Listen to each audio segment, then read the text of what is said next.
Good afternoon, everybody. So there's going to be no pets, no jets, no iPads, I'm afraid. So just me talking, unfortunately. So, as Timothy said, I'm the digital manager at Marketing Manchester, and we promote Greater Manchester on a national, international stage. So if you're based in Manchester, you might not see much of us because you're not necessarily a tourist in the old sense, but that is changing. So I'm going to talk fairly briefly about mine and Marketing Manchester's experience of AR and how tourists use it or possibly don't use it. So all this is from my point of view as a destination management organisation, which Timothy will be aware of, and hopefully some of you may become more aware of. Do a bit of scene setting. Tourism for Greater Manchester is huge. It creates, it has £7 billion worth of economic impact, either directly or indirectly through the supply chain.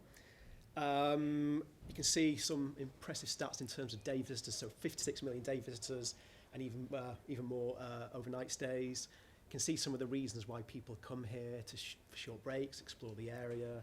Things that appeal to the tourists here are the theatres, museums, galleries, and of course the shopping. And some stats at the bottom there which sort of become more relevant later on is the fact that the average group size is almost 3, and the age is really split across the board there, with over 50% of visitors being over 45. So as Marketing Manchester, we carry out lots of surveys and get lots of feedback from tourists to find out what they're thinking and how we can improve Manchester as a destination. And something that people say when we ask a question is that technology isn't a drive of people to come to a destination, bar Wi-Fi when people are choosing a hotel, which is really, really important. However, when novel technology is introduced to tourists' experiences and it's done well and it's easy to access, then it's viewed positively and it can encourage engagement and therefore repeat business. However, when we do use terms like augmented reality, they tend to run the complete opposite direction and pick up a brochure or a map and then back to square one with them, really. So the ultimate goal of any of the services that sort of fulfill all this is to increase satisfaction level of tourists when they're here, to encourage return visits, and ultimately to increase spend, which sort of reinforces a lot of what people have said so far. So this sort of sets the scene about Manchester and Marketing Manchester. So our first sort of foray into AR, what I class as AR, is the Walking Tours app, which we've developed in conjunction with Magnetic North, who are based in Manchester, the City Council, and NOMA, who are part of the cooperative group. It's all location-triggered audio and imagery.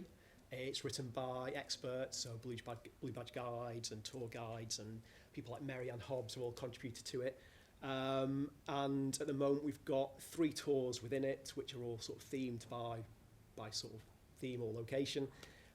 Ultimately, we want to try and expand this to cover the whole city, so you can sort of almost go freestyle and just wander around the city and be bombarded with information about the city and about its history, about its future, and really sell the city and get people to engage on a citywide and eventually Greater Manchester-wide basis. At the moment, it's only available on iOS, mainly because of the cost of development and mainly a lot because of the profile of the visitors. However, it has been downloaded 3,500 times, and the feedback has been really good so far. It's fulfilled some of our objectives of pushing people to areas around the city that they wouldn't normally go to, such as NOMA up in One Angel Square, and it provides an out-of-hours service. So people traditionally book with Blue Badge guides and go on scheduled tours around the city. This sort of gives them the opportunity to do that when the scheduled tours aren't available. It's GPS based and it's worked really well so far. The right content's triggered in the right places and at the right times. The main issues we've had are sort of around language and how we talk to the person via the headset when they're looking around. When I, for example, say look left, I might just look there, but when I say it to somebody else, they may look all the way around. So how they sort of position themselves in the real world is quite difficult to judge. And also, because we're working with a built environment, especially in Manchester at the moment with the second city crossing, things are changing hugely. So buildings that were there a month ago won't be there tomorrow. And so it's really difficult to try and to combat that. So we try and be as timeless as possible by not referring to shop names. We refer to building names and things like that and refer to things in the past tense. So it's sort of a bit of a learning experience of how we've made them work in a sort of future-proof kind of way.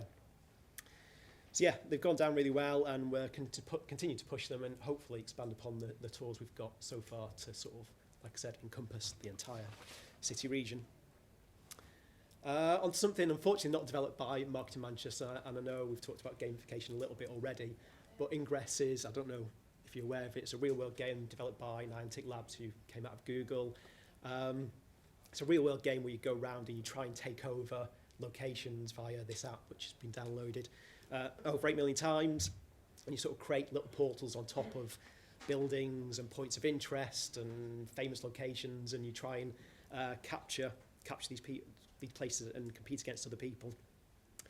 I don't know if many people sort of define it as a tourism app, but from my perspective, it drives footfall and people from out of the region into the region, and sometimes spend money here. So to me, they're visitors, and so they're included in my stats and look good in all my board reports. So anything that does that is a driver for tourism, it is a good thing from my perspective. Again, the use of language is really important. There's no mention of augmented reality, of the technology behind it. It's all about competition and gamification. And as the stats say, it goes down really well. I've used it a bit. I'm not very good. As you can see, I'm only on level 2, so I'm trying to improve that. If anybody is part of the alignment or anything like that, let me know and give me some tips. As I mentioned before, group size is also a key factor. It will become more of a key factor. A lot of things we talked about so far have been sort of individual user experiences, whereas, as mentioned, the average group size is almost 3. So to try and build something that is a shared experience is going to become vastly important. I don't think we're there yet. It's not something I can think of a way to do it, but it will become a bigger challenge as we go along to increase those satisfaction levels and get repeat business back to the city.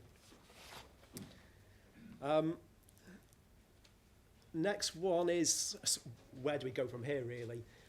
It's sort of reinforcing a lot of what people have said already. I think we're a long way from the tipping point of where AR or VR or anything along those lines is sort of mainstream. And so from my perspective as a not-for-profit organisation, to be able to afford to sort of dabble in sort of novel technology like this is a bit prohibitive. So I'm waiting, like probably the visitors are waiting, for it to become mainstream, to be available by contact lenses, as I mentioned earlier, or by sort of a single downloadable app. Yeah, we're still waiting for that. Also, I guess a reason for sort of a conference like this is to try and figure out ways that AR can make the tourism experience even better and make visitors appreciate the destination and in the long run spend more money here.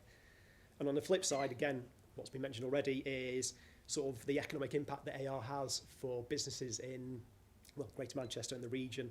If we can prove that AR makes money for people, then that's going to be a huge driver for AR to develop even further. It will make my job easier because I don't have to then convince my chief exec to invest our limited money in this sort of technology. So it's a very brief talk about my experience in it, and hopefully you found it a little bit interesting. I don't know if anybody's got any questions or wants to tell me anything or has got any good ideas of how a destination like Manchester can use AR.